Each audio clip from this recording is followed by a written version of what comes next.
लगता है कि 75 वर्ष के बाद में सबसे ज्यादा अगर भ्रष्टाचारी पार्टी अगर खड़ा हुई है तो ये भारतीय जनता पार्टी खड़ी हुई है।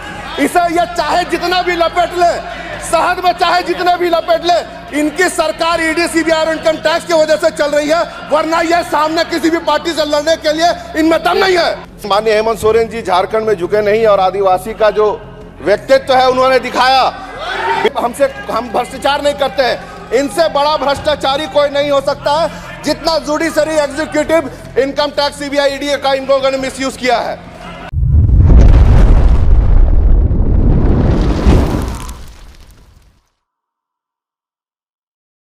और जो ईडी की मिसयूज की बात हम कर रहे हैं, ईडी और जितने संस्थान उनकी मिसयूज की बात कर रहे हैं, नाम लेंगे तो इनको थोड़ा सा दुख हो जाएगा, बहुत ज्यादा दुख हो जाएगा कि इनके जो मित्र, व्यवसायी मित्र, उनको ठेका पट्टा दिलाने के लिए और जो कंपनीज के फेर बदल, हैंड ओवर, टेक ओवर करने के लिए उनको, उनके ऊपर, जो उनके विरोधियों के ऊपर ईडी सीबीआई का, इनकम टैक्स का प्रयोग किया गया।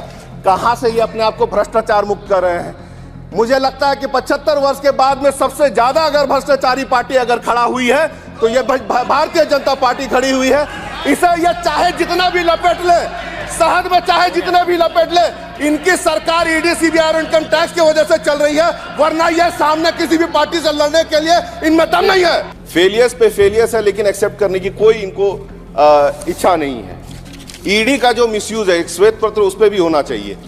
हमारे यहाँ, हमारे झारखंड में आदिवासी बहुल्य राज्य में आदिवासी एक मुख्यमंत्री बने, उसे जबरदस्ती उतारने का प्रयास किया। आज कई राज्यों में ईडी के भय से जिस तरह से इन लोग सरकार दबोचने का काम कर रहे हैं, उस पर एक बढ़िया श्वेत पत्र आना चाहिए।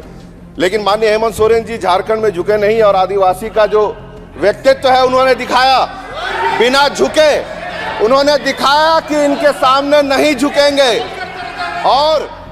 और मैं कहना चाहूंगा कि judiciary, executive, ED, CBI, income tax का जो मिसयूज, ये अपने आप को कहते हैं कि भाई हम भ्रष्टाचार नहीं करते हैं, इनसे बड़ा भ्रष्टाचारी कोई नहीं हो सकता है जितना judiciary, executive, income tax, CBI, ED का इन लोगों ने मिसयूज किया है।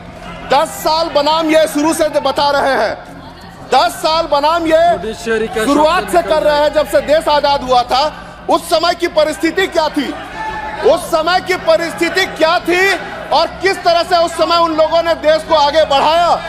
और आज जब ये अच्छे स्थिति में इन्हें देश मिला, ये गर्त में ले जाने का काम किए हैं। ये करता हूं 2014 से पहले जिन जिन बातों को लेकर के ये सरकार में आए, चाहे वो 15 लाख रुपए की बात हो, 2 करोड़ प्रत्येक वर्ष रोजगार की बात हो, या आपका जाकर के पेट्रोल, डीजल और गैस की बात हो, बोल रहे, तो सभी चीजों में ये लोग फेल हुए हैं। इनको ये स्वीकारना पड़ेगा, सभी चीजों में ये फेल हुए हैं।